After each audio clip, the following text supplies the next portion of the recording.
Hello, everyone, and welcome to Stone Soup Poetry tonight. We are on our way for another great feature tonight. Our feature tonight is Mr. Andrew K Peterson. He has been a past poet and feature and organizer for the Boston Poetry Marathon, an event that if you have not been a part of it in the past, I highly recommend you take part in it and you check out the Stone Soup Poetry Facebook group online, or just check out their WordPress group. If you go on Google and search Boston Poetry Marathon, you'll be linked to the WordPress account, which also now has links to the fundraiser. If you have a few bucks, consider going to the visiting the GoFundMe. The GoFundMe has started as of today, I believe, and already has I think over $500 out of their target donation, which is very encouraging.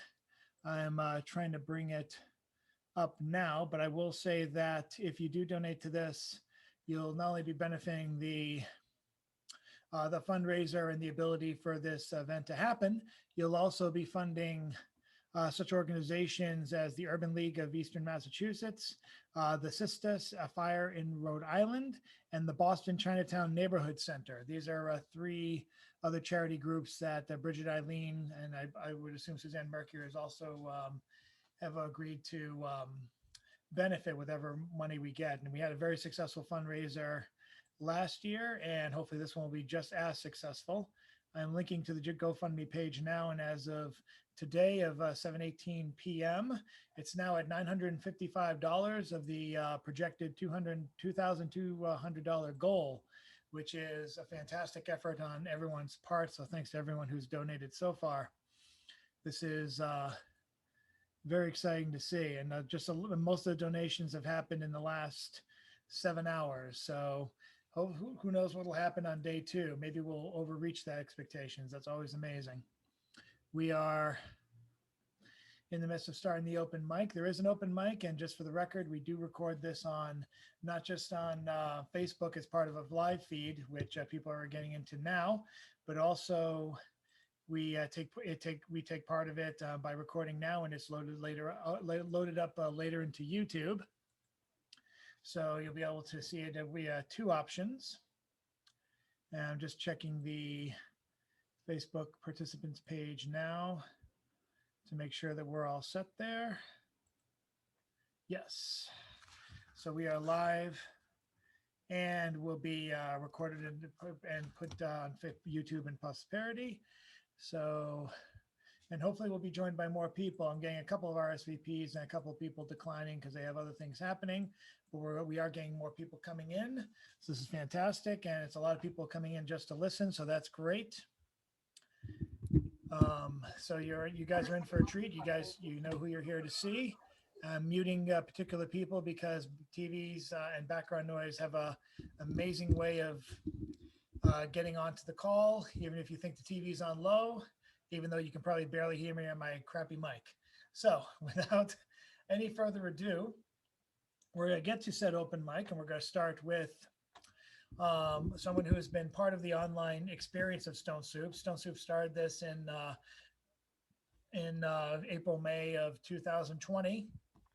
Of course, when the pandemic hit, we are hoping for live shows again in September, if the Delta strain doesn't take too many out. And we're hoping that some of you can be part of that. Someone who probably won't be part of that because he lives a little too far away, but we hope to have him visit someday. He's already featured for Stone Soup as part of the online experience, and he's going to kick off the open mic tonight. Let's welcome up Mr. John Wesek. Hey, thank you, Chad. I'd like to do something a little bit different today.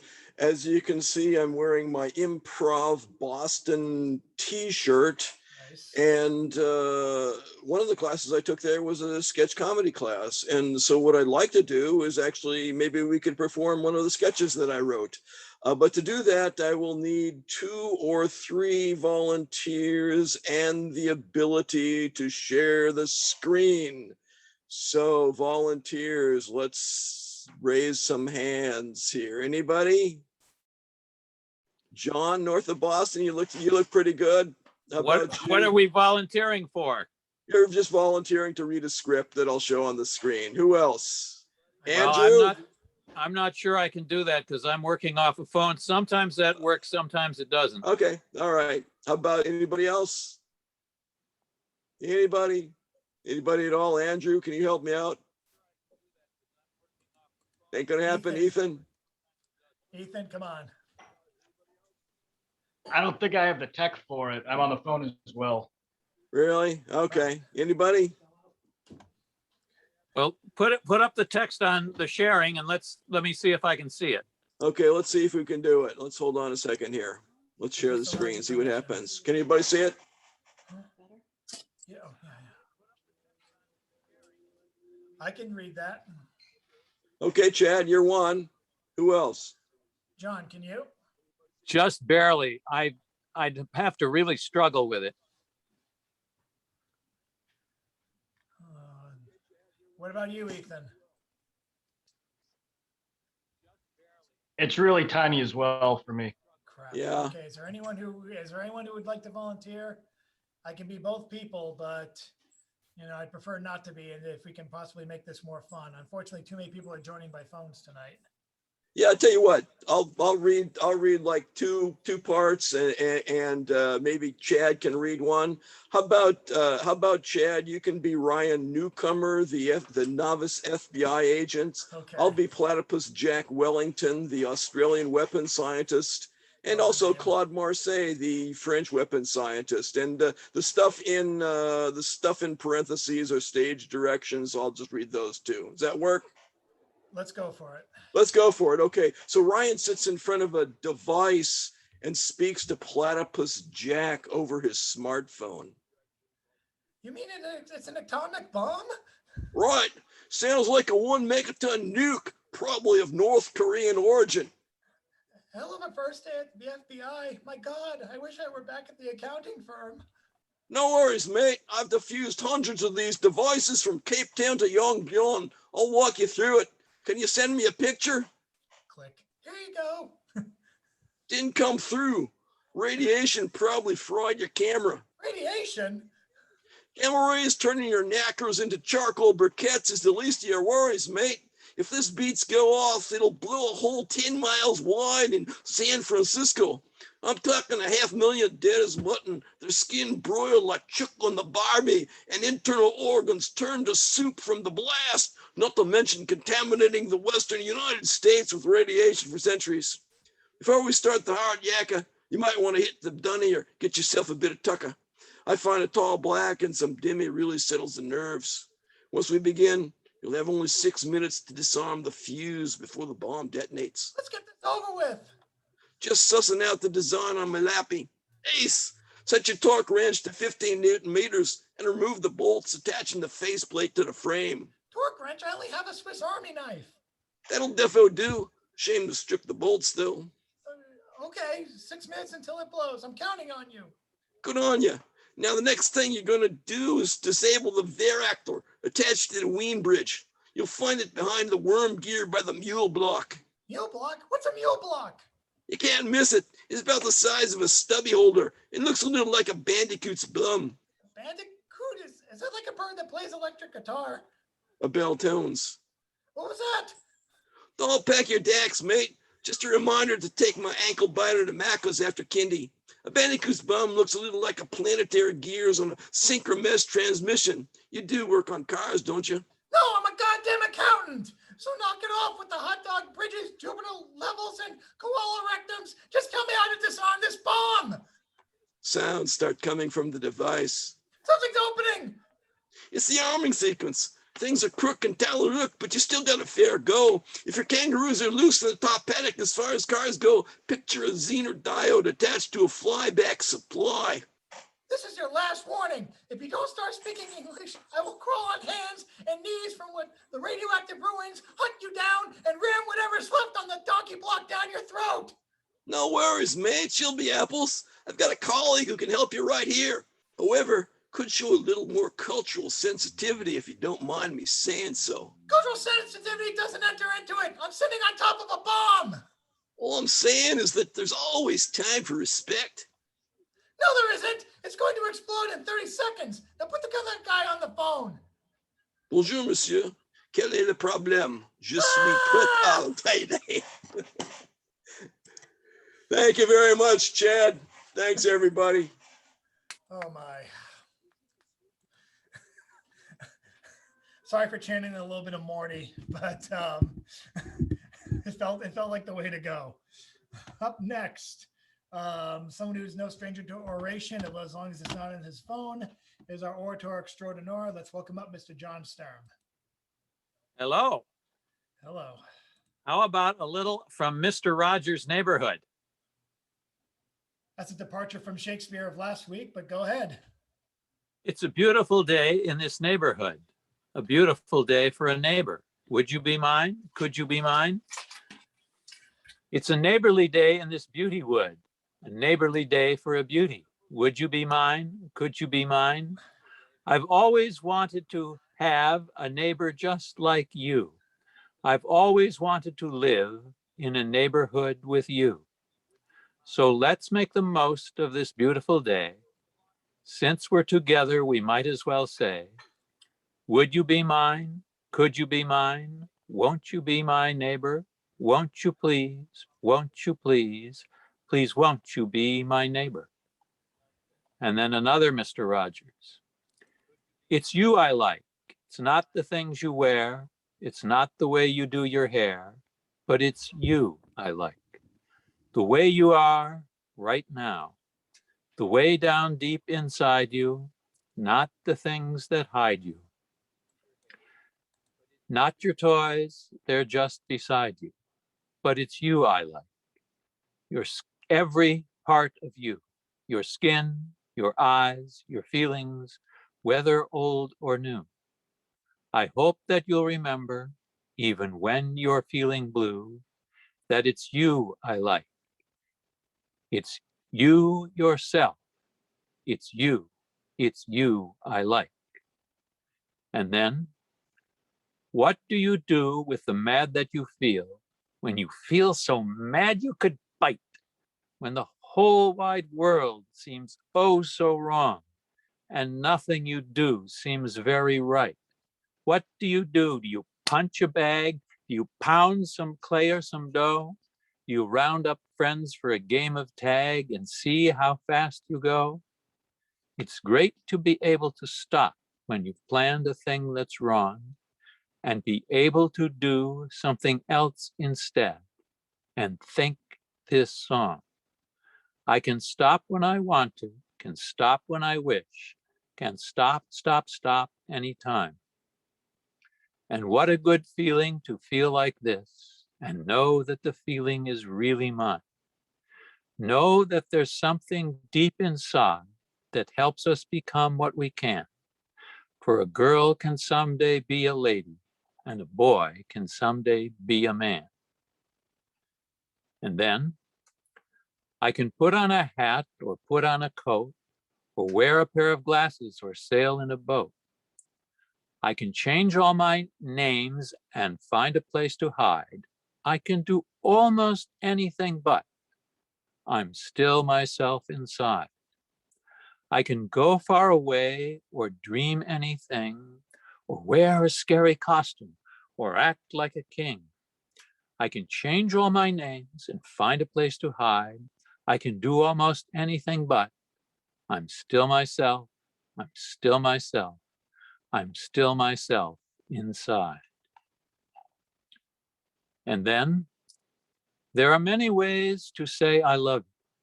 There are many ways to say I care about you.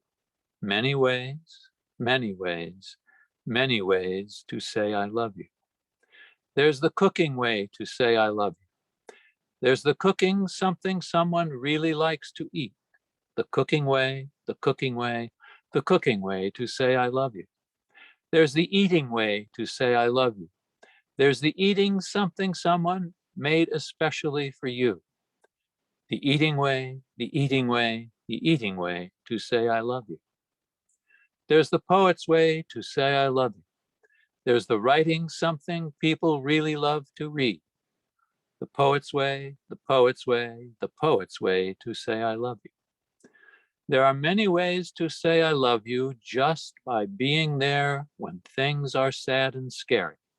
Just by being there, being there, being there to say I love you. Cleaning up a room can say I love you.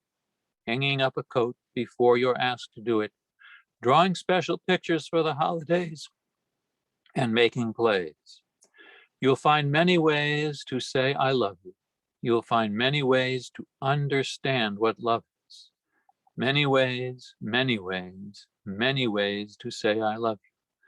Cooking, eating, writing, cleaning, drawing, playing, showing understanding just by being there to say I love you. And as I grow, I trust that you are finding many more ways to show and tell people that you love them. These are the most important things you will ever learn to do, because loving people and animals and the world we all live in is the most important part of being alive. So wrote Mr. Rogers. Thank you so much, John. And we're going now to one of our phone guests, and this will be a nice surprise for some of you. She's been a part of nearly every Boston Poetry Marathon in most of its incarnations, most of its names. And she was lucky, even though she doesn't own a computer, to be part of the festival last year when it went remote for the first time ever. And I've been talking with Suzanne Mercury, and she's going to be part of it this year as well. So let's welcome up Miss Carol Weston, who I'm going to help unmute. And Carol, you're unmuted. Oh, thank you. Well, today I had a major surprise. A magazine came in the mail from the country of Wales, and it had a couple of my poems. The shortest one I ever wrote first, and then one to the British poet George Barker. I look at my watch, my darling time, I say, you are eating me alive, and I love it.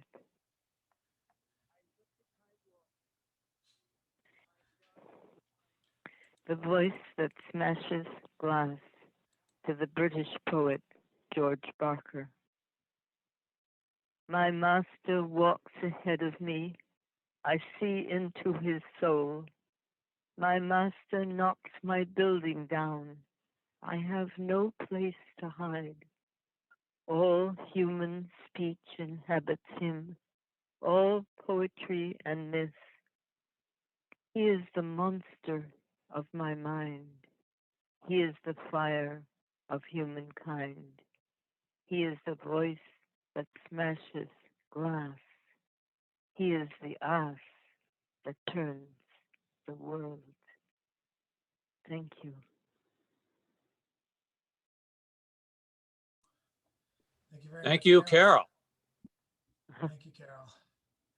And up next, part of the same call is Laura Lambert, who was a regular at Stone Soup all the way back in the Out of the Blue Gallery days on Prospect Street, Cambridge. And she's here with us now. Laurel, you're up.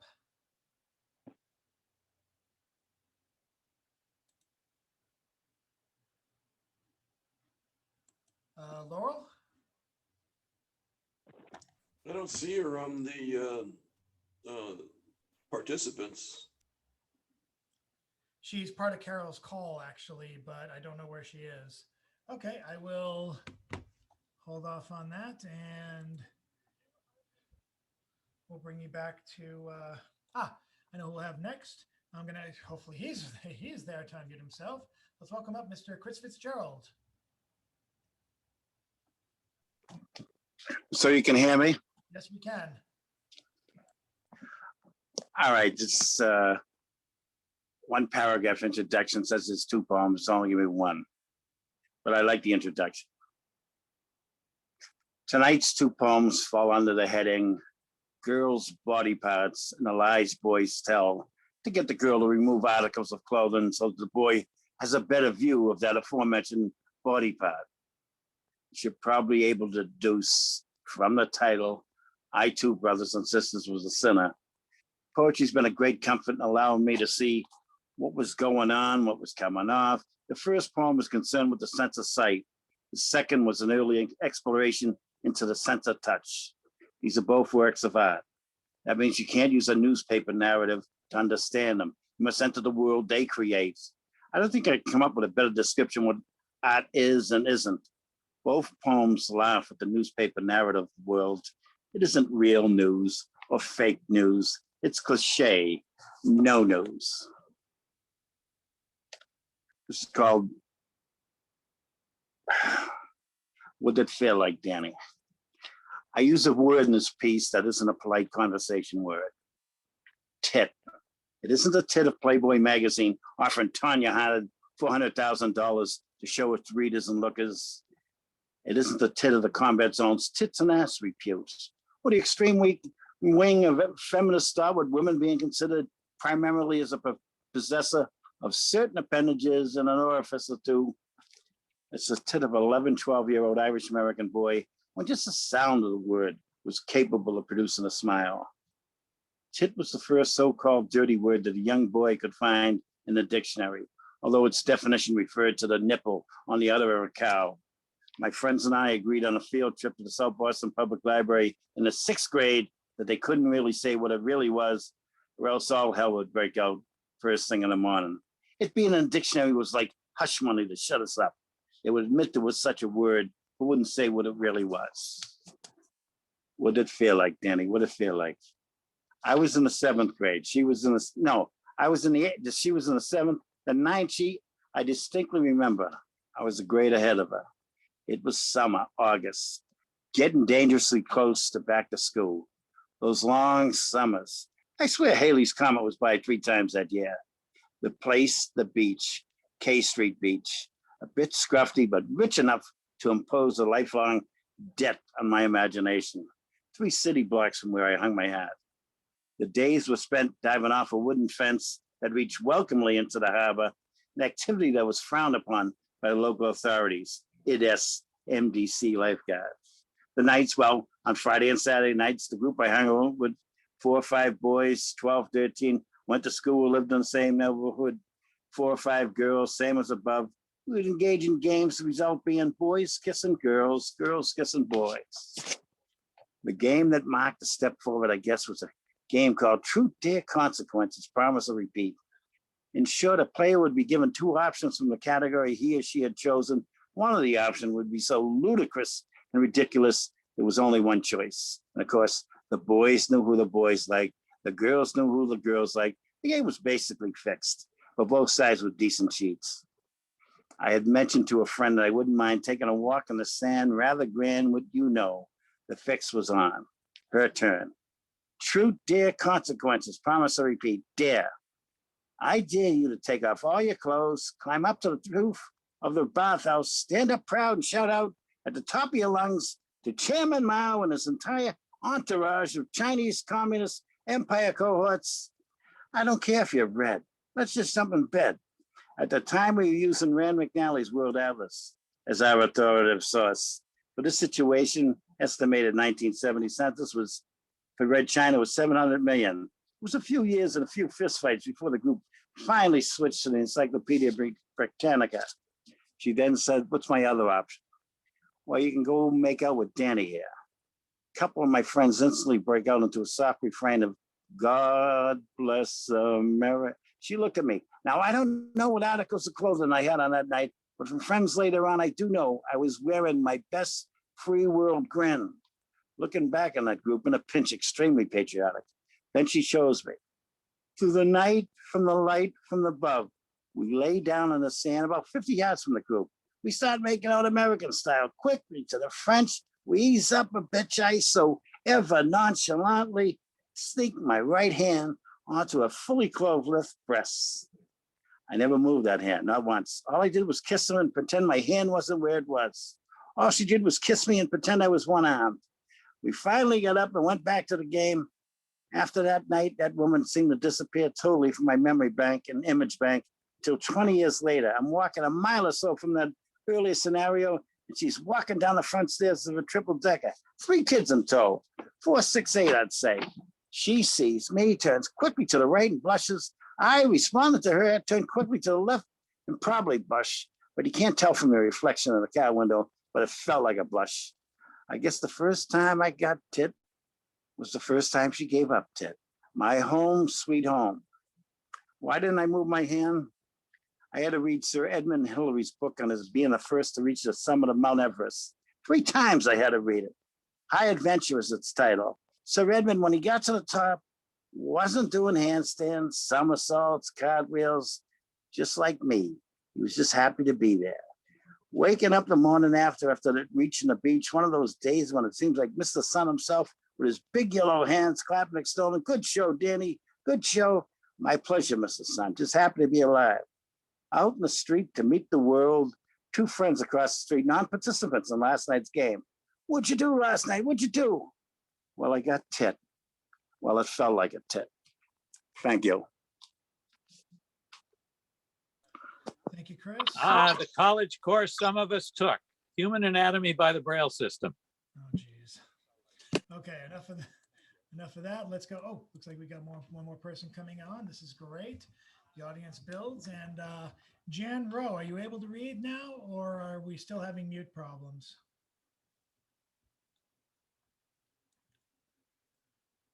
Okay, I'm going to assume the mute problems exist. So we are. So I'm going to see if Laurel Lambert, I'm going to unmute you one more time, and I'm going to see if you are you available? Are you available, Laurel, to read? Laurel? Okay. Oh. Laurel, are you there?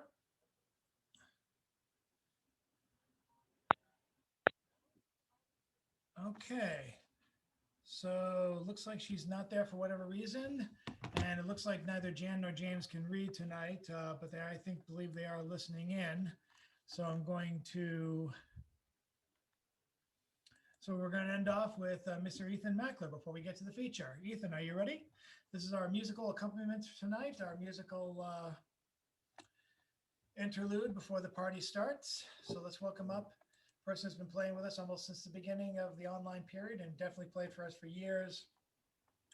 Live at the Out of the Blue, the Brew from the Grid, the Assemblage Gallery. Let's welcome up Mr. Ethan Mackler. Great, thanks, Chad. And I'd like to announce that my new group, the Garage Poets, are playing the 23rd, Friday, the 23rd of this month, at the Walnut Street Cafe in Lynn. And we are to be there next month as well, Friday the 20th. So we landed a Friday, I guess the 3rd Friday, whatever that Sweet.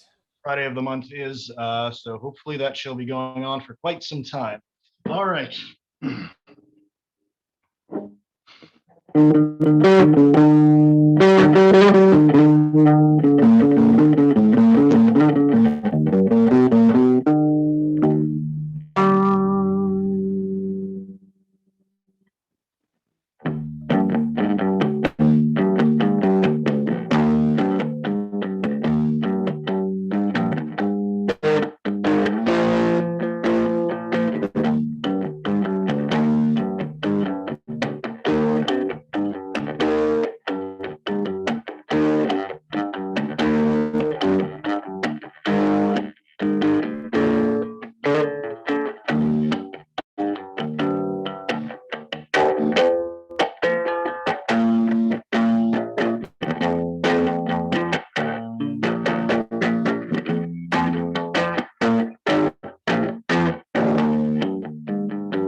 Yay, Ethan.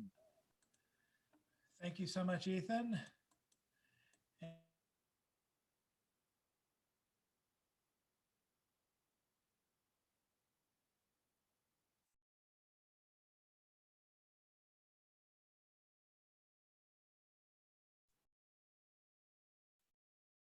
Looks like you're muted, Chad. Oh, you've got to be kidding me. I hate when they do that. Okay, so thanks to everyone who participated in the open mic, and thanks to everyone who's listening and is continuing to listen. Even those who wanted to participate but are having audio video issues, they're still on the call. And that's a good thing because our call tonight's worth it. We have tonight Mr. Andrew K. Peterson. I shall read his boilerplate as every poet. It's every poet's dream to have his boilerplate read back to him in a slightly pretentious voice. Andrew K. Peterson is the author of 5 poetry books, most recently a blue Nocturne notebook from Spuyten Duyvil Press in this year, 2021. His 2017 chapbook, The Big Game is Every Night, was mailed to the White House as part of a collective protest alongside publications from the Locofo Chap series. Thanks for tuning me in onto that, Andrew. A previous chap book, Bonjour Merweather, and the Rabbit Maps were both from Facsimile Press and were also featured as an exhibition on Poets Maps at the University of Arizona's Poetry Center. His poetry was also included in the Earth Archive exhibit at the RISD Museum, the RISD Museum. That's Rhode Island School of Design for those of us who live outside New England. In 2017, he helped co-wrangle at the Boston Poetry Marathon and is a co-founding editor of the literary journal Summer Stock. Currently lives in Boston. Ladies and gentlemen, I'm about to expand the view to speaker view and give him his spotlight. I know you'll give him his your full attention, but if you can, by emoticon or otherwise, put your hands together. Let's say 20 to 40 times for Mr. Andrew Peterson. Thank you so much, Chad. I appreciate the wonderful boilerplate. Thank you, everybody, for your wonderful poems and songs. And it is really, truly an honor to be sharing a mic with Mr. Rogers, I have to say. Certainly brightens my day, and as he should yours. So, Chad, I was thinking back to, I think the first time that I met you was in June 2014 at the the Poets Populous tent at the Cambridge Arts River Festival. If you can remember back that far. I remember I was reading along with like Donald Vincent, Mr. Hip, and Charlotte Seeley of the Mr. Hip series. They both since moved to LA. But in your typical, really generous fashion, came up to me after my reading and had some really generous things to say. So, just wanted to remember that. And kind of funny, I was thinking because the event took place at University Park on Sydney Street in Cambridge. And that's like literally right across the street from my office. So this past week, I've actually been reading there, like practicing for this reading. And so, just thinking of you and in the exact spot that we met. So kind of bringing things back full circle. So kind of cool.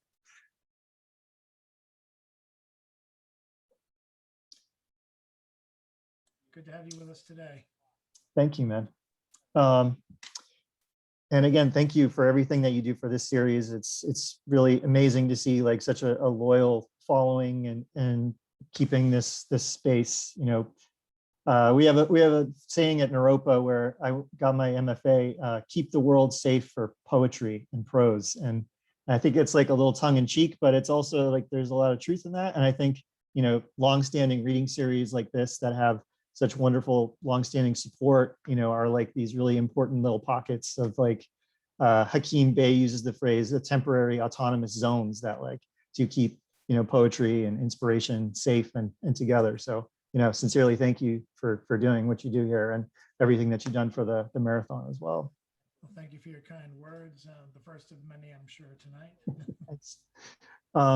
Yeah, absolutely. So Okay, let me just give you a little map of what I'm hoping to do. I was hoping to sort of do a three-part reading and read from my most recent two books, and then end with a couple of new poems. But I did get some requests from some old friends who are in the audience tonight, so we'll see where I can work those in. Okay, but I will start with a few poems from my book from 2020. It's called Good Game. It was also published by Spuyten Duyvil out of New York City. So this That's how you was, pronounce it. yeah, no, everybody has problems with it, including those of us who are published by him. So yeah, Spuyten Duyvil, it's Dutch, I believe, for spitting devil, which is a neighborhood up in Harlem on the Hudson River. So yeah, so this book was published in 2020. It's sort of a collection of, I would say, things from 2016 onwards. So it's definitely, dealing with, personal change within this weird, strange swerve that is post 2016 politics and late capitalism and climate change and all that stuff. So start with a poem called Polar Bear and Rosé. Say when in the kingdom of enough is enough is enough is enough. Say when your favorite utopias lie unlisted among hypercolor presents and baked Freon pools from the city's many working window units. When what I cannot stir is what I cannot ask. When, so what? I don't know, is what to say. When I have to say something to hurl myself at the hill that scores everything unsummoned in a symphony for the school district's 1,000 broken instruments, with a bowed bass line at the bottom of its vibrating wheel. Let it be the cloud above, a leveler above my tiny kingdom of buttercups. Say when you say when, and I say when we both just about fill to the brim without going over then.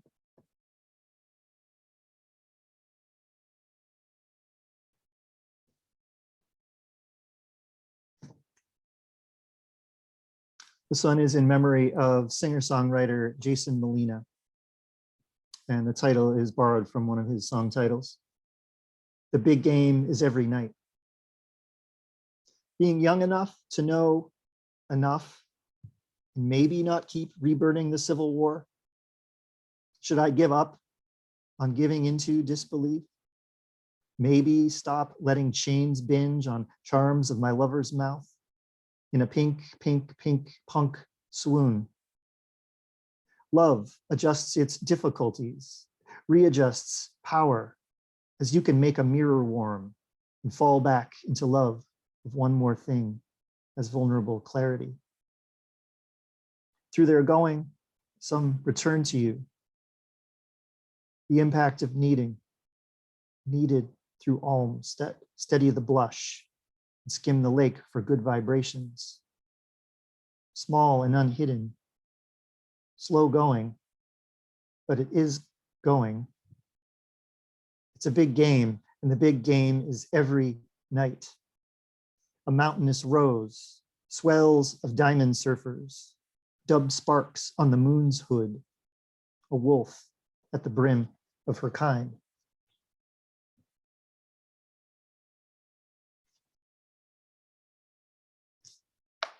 This next one's inspired by great, well, I guess she's a New York poet, but she'll always be an Arlington, Boston poet for me, for Eileen Miles.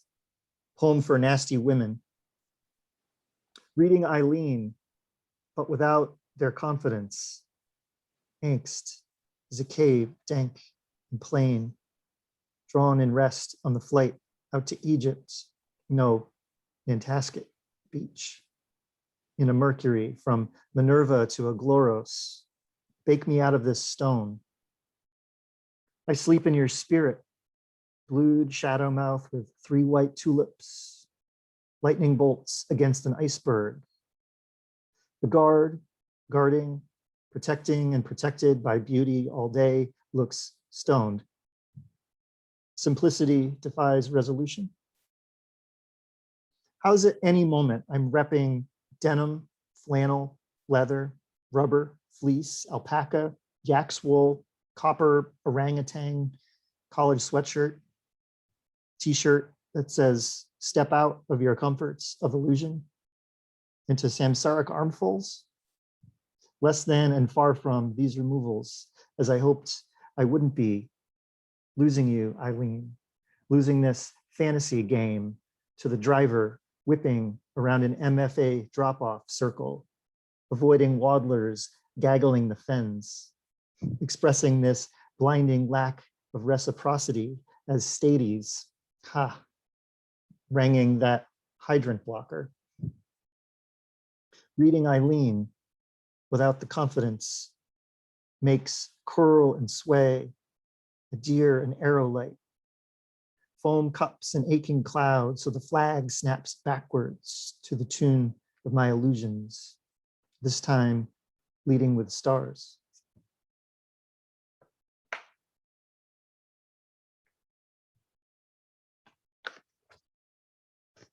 Okay, this next one was written a few years ago. It feels particularly timely, I guess, as we think about all those small businesses as we continue to open up and support those small businesses around us, hopefully. It's called The Great Midwestern Hardware Store, in memory of Prince. What's love's thunder but to rattle? What fates await the Great Midwestern Hardware Store? They're so good at normal space, folding front pages of the senses into fox thistles and pasted on shadows over secondhand whispers, damp zinnia beneath the awning sun. You can't take a microchip to coffee. Better to bounce some ideas off a thoughtful human brain, intuiting recoup benefits of later second plantings. Ansem always seems to know the score. He can read the moon a waxing. Wowie zowie, says Mrs. McGee, at Bert's new trowel, replacing one slipped forgetfully into mossy loam last late fall before the first frost. Cranking up his Walkman, the young prince freaks on Zappa, lids closed, humming bridges of a slow and lonely panic, riding out the bells with a quiet night in, returning to the cosmic egg among haunted stars. In his suit of clouds, inspired by the door, through the door he goes to cross the most jaywalked city street on earth called joy, while the dust like money settles with no extra for the tumbling, blown headphones left behind, swaying on the rakes.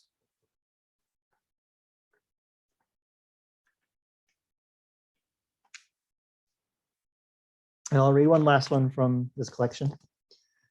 This one's dedicated to one of our favorite Naropa professors, Reed Bai, great Dharma poet, singer, songwriter, human. Took some really wonderful classes on form from him, so I have him to thank for all this. He's become a really wonderful confidant and collaborator, so wrote this one for him.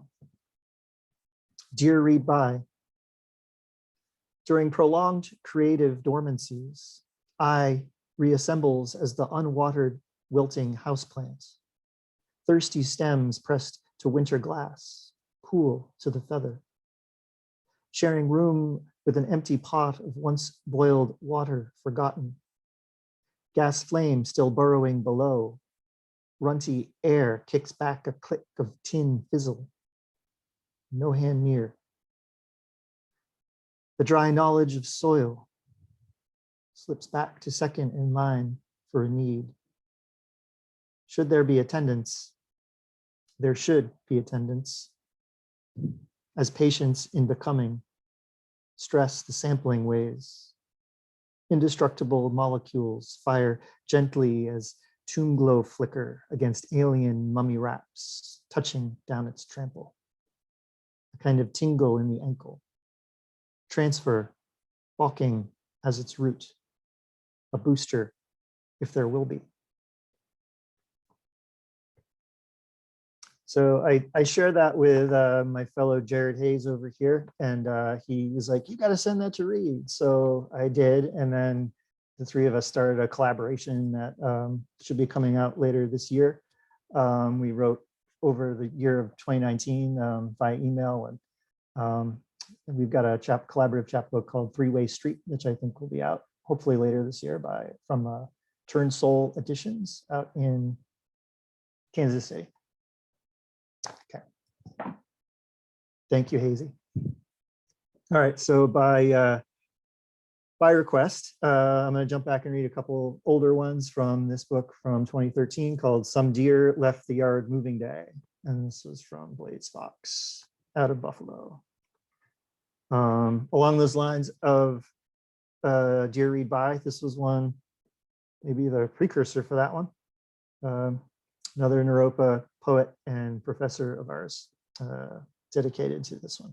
Adios, Jack Collum. 3 horses, brown, white, brown/white, graze and rein by fence to interstate. Something jazz plays, pepper, art, softly as in morning sunrise. 40% chance precipitation, 100% now. Blades don't cut rain too good, or am I distracted by soft, dark shapes? Cows chow slow on green globs, brown country road, soft orange, pink, white, where softly lost, come to in vast early orchards of unfamiliar spices. Taste good, wherever they're from.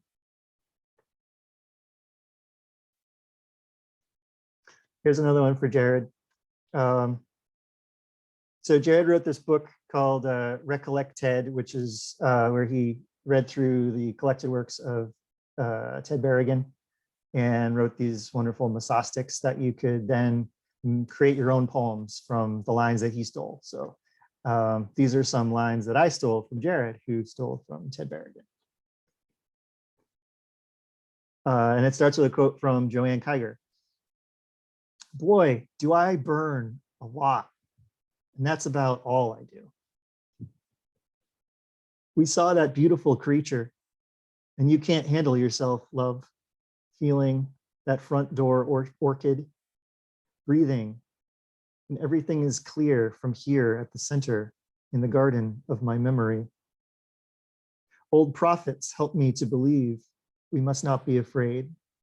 We are each free to shed big crystal tears on planes and on trains, upon these underlands, or taking chances 1,500 miles away, or sitting in perfect attention with perfect self-awareness, standing pat in the breathless blue air, or made of neon, not even here.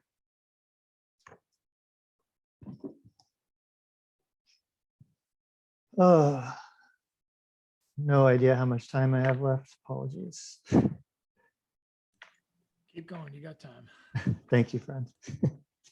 All right, I think I will now transition to my newest book. So how do I describe this one? I guess in 2019, I was having this like period where I was, wanting to write, but the days just weren't cutting it, and I just didn't have the time for it. But I still wanted to write. So my girlfriend, Michelle, gave me this really beautiful Italian notebook with like this moth or this butterfly on the cover. And so I started taking this notebook to bed with me and started writing at night in the darkness with the lights off. So I couldn't, see the page, couldn't see my handwriting, couldn't see the margins. So it ended up looking a lot like this, like all over the place. Can't read half of it. It's the words, the lines are just kind of falling off the page, etc. So it was a really great process for me to just sort of get out of my own visual head and get into a different space. And so 2 years later, it took me about 2 years to transcribe my handwriting and shape some things together. And that is now published in this book here called A Blue Nocturne Notebook. So I'll read some poems from this guy. Let's start with a poem from that's dedicated to another friend from Naropa, Jane Worley.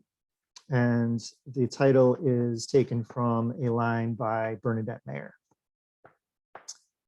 You can either make love or die at the hands of Cobra Commander. Early summer, and then unchanged, summer disbands, the living within leaving the many lives being written. Who was he? And by extension, who were we? See note to doubts. To the extent that chronology is a known method for the evening, and by extension, evening itself. A casual acceptance of these exhaustive sparks, basil and acorn, doom and mood. Reaching out to you, prettiest ones in all my life, will you still have me?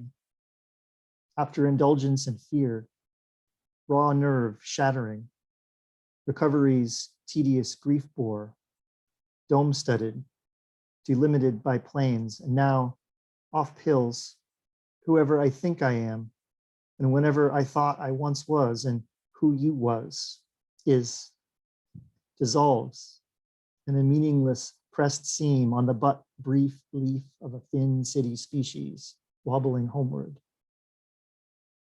Midnight engines near the unmistakable answer. Jane says, Piper says, sleep's rejuvenating form is resistance. A cigarette forms the bald eagle's beak on my sweatpants. The rudder keeps churn, having not yet found the gate back.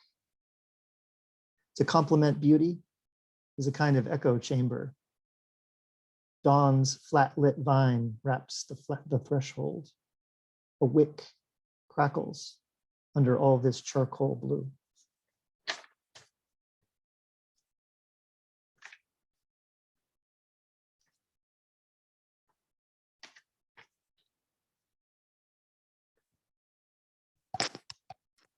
This one's dedicated to another great Boston poet, William Corbett. I never got a chance to meet him, but did correspond with him briefly. And he found him to be really as generous and friendly and puckish as his poetry is. And yeah, I've felt a lot of kinship with his work and his Columbus Square Journal, for instance, and obviously his Pressway for Press. And he was a big jazz fan as well. His book on Blue Note is pretty awesome. So this one is inspired by one of those. Solar Myth, after William Corbett.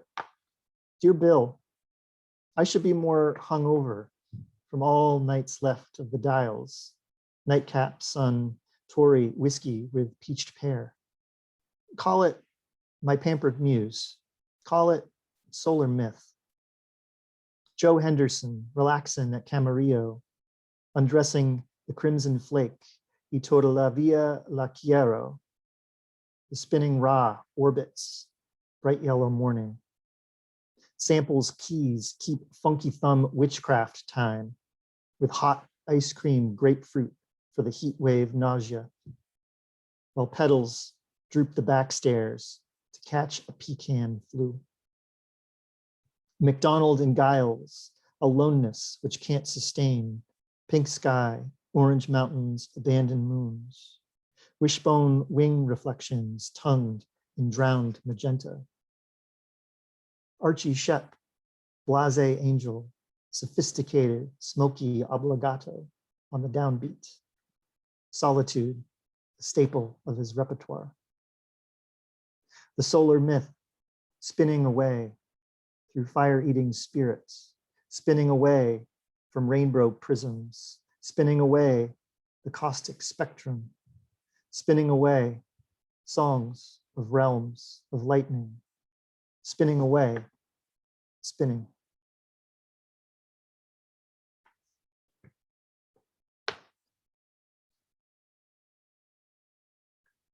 Another music-inspired piece.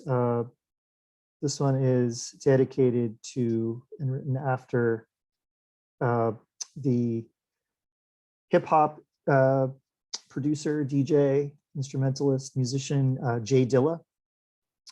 He passed away a few years ago. He created his last album while lying in bed in the hospital while he was sick with lupus, and finished his last album, just and turned it in just days before he passed. And that album is called Donuts. It's considered one of those late style masterpieces of the genre. So this poem is written sort of around that and incorporates some of the samples and language that he used on that album. So this is called Donut Day for Jay Dilla. The difference in people is how they stop or don't. The ones that do don't forget to live all the ways, the all right y'alls. The name of the game is Lightworks, and I can't stand to see you cry. Maybe both can win the games we don't play. Beginning sounds like the end of the world all over again. Say too much, too soon. Responsibility, baby, say it. It's one for ghosting. It's crystal intelligence, a messianic onyx, broken and blue, broken and blue, broken and blue. I'm moving in. Do be by, you say, and do I will. Be by for you. I do be by.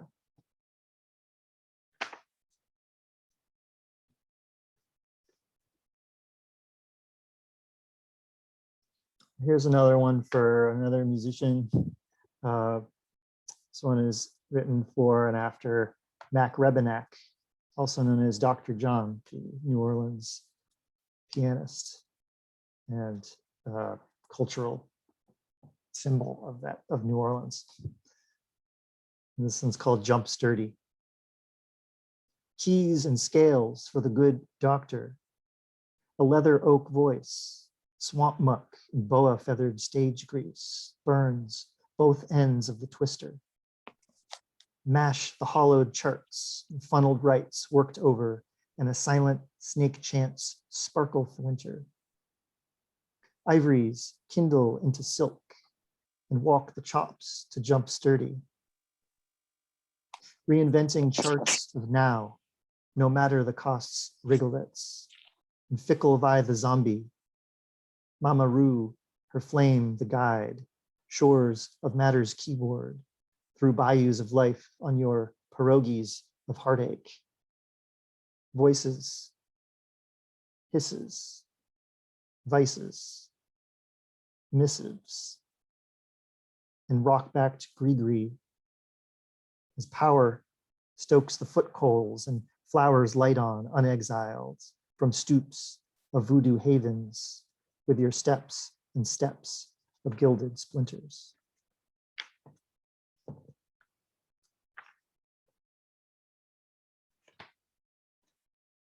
How am I doing, Chad?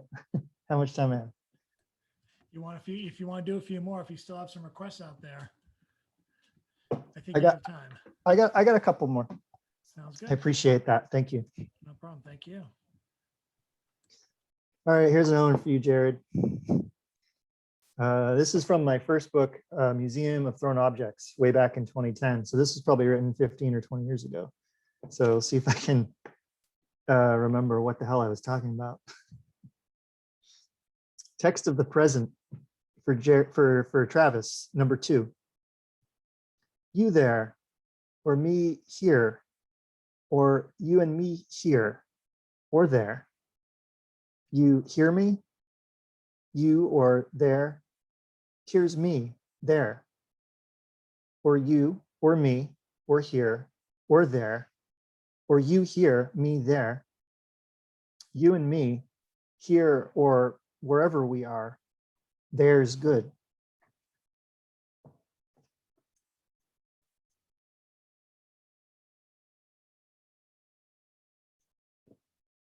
So I had this habit back in the early 2000s of picking up trash that I found interesting on the ground and then writing poems to them. So I got this, I guess it was people started giving me trash that they found on the ground because they wanted to hear me write poems for them, for their trash. So this one, someone sent me this, it was a puzzle piece shaped like the state of Idaho. And that was Bob Rowley, a friend of ours. So this one is Idaho puzzle piece for Bob Rowley. A call to the crossword crisis hotline provides an answer to the clue that had been troubling. 2 across is fiddlers. But fiddlers turns what I thought was gossip into rumors. Rumors turns Persia to Serbia. Lear becomes Ogle. Ogle turns folders to dossier. Dossier changes slant. Slant becomes giant. Giant turns Texans to sexist. Sexist turns wrong into hunt, and hunt turns Astros to Oilers. Oilers changes language. Language becomes suitcase. Tastes become closer. That turns apses to Pepsi. Egos to eggs. Eggs affects grief, making growth. Plants become ghosts. Vote becomes hate. Hate changes stymied to tantric. Season must be dissolve. Dissolve turns slide into coast. Coast makes least demise. Demise makes steer meet. Meet makes uselessly hopefully. Hopefully turns turn into laugh. So I get up to get a glass of water, but the sink turns into a tank, the faucet a turret. The turret turns fixtures into dentures. The light becomes glass. A mug turns into a bat. The stove becomes votive. Utensils turn to driftwood, where a paper-ripped hole of the air swallows toward what a swimming head becomes. Nonsense. All right, I'll just read 2 more quick ones then, and I'll be out of your hair. This is a very recent one for Michelle. It's called Little Spoon. Last night, you were Big Spoon, whispering automatic refractive lingo in unconditioned light, and I, Little Spoon, shiny Orpheus, somnambulant transcriber reflecting your night. Your words a comfort in dark wilderness, rhythmic, love skinny, more than the dream page, Arabic scales, wherever lions live. I woke from that dream, but the notebook page on the bedside table was blank. I rewrote what I could from memory, quickly. To err is not an every word cadence, a proximity of distance, the thought of me as your muse, you asleep on the other side. So I got it down and fell back to sleep. Later, I woke from that dream to find that I had dreamed that when I woke from that dream to write the poem you had whispered in the dream before the dream. So now what to do? Try to remember the transcription from that dream within the dream, or start anew? And here, I find myself in refractive cure, a silver curve in the cloud below the cloud at dawn, just writing it, easy, the promise of living, sleeping beside you. A measure for turmeric, for clarity, for memory. Next time I'll try lion's mane.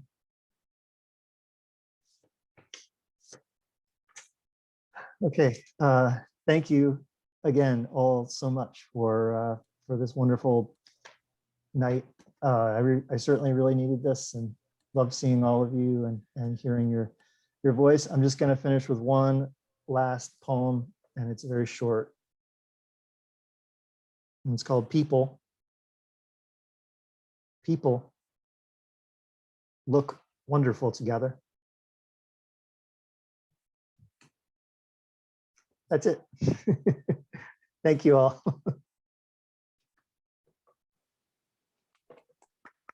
Put your hands together metaphorically, literally, emoticonally, 30 to 40 times for Andrew. Andrew, if you have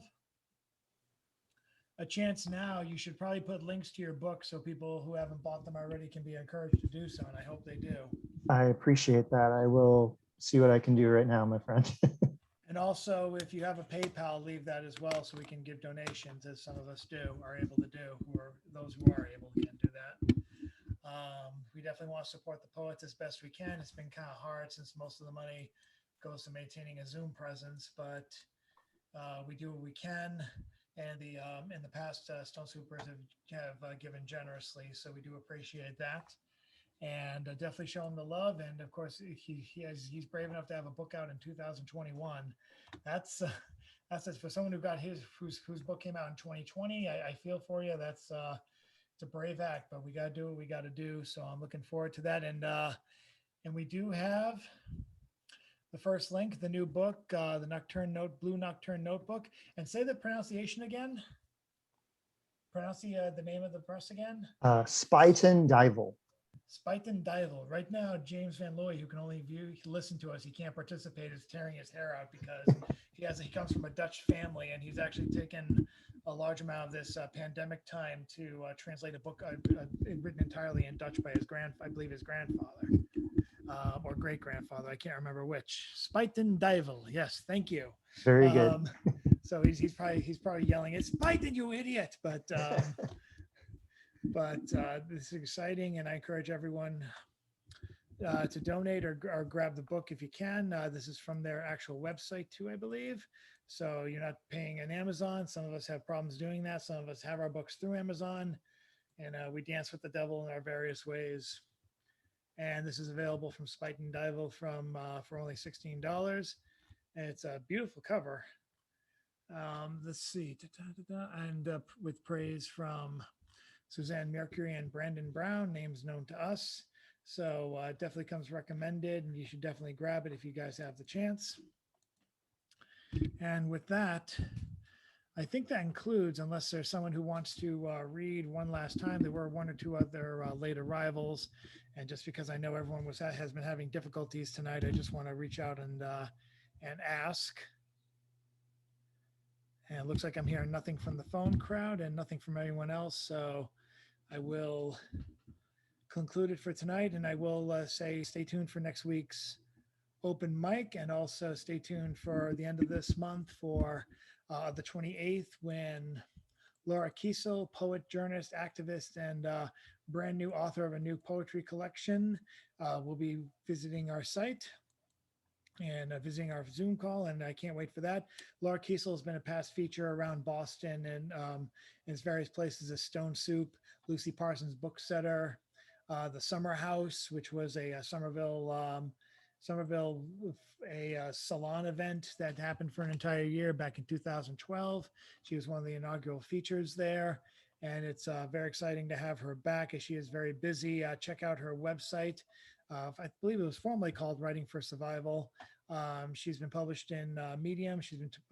She's had articles go viral on Medium. She has had articles on Salon, the Washington Post, and numerous other places. So she keeps busy, and that'll be an excellent end to the feature. And hopefully more people will be announced for August. But thank you again to Andrew, and thank you so much for that. And if you do want to share a PayPal later on, you can just message it to me, and I will share it with the group tomorrow. Again, we do have very responsive people. So if you guys have a few shekels on top of that, consider about contributing to the Boston Poetry Marathon. You have a while until that happens. It's a 4-day event this year, Thursday, Friday, Saturday, and Sunday. And I'm sure we'll have Suzanne Mercury or Bridget Eileen here to explain it for us and explain what the process is and who's going to be where.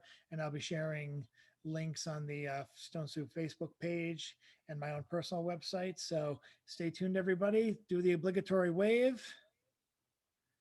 Jessica Ray, you're unusually still. Oh, wait, that's your profile pic. Okay, so thank you guys very much. And we hope to see you next week. All of you. It can be like this every week, everyone.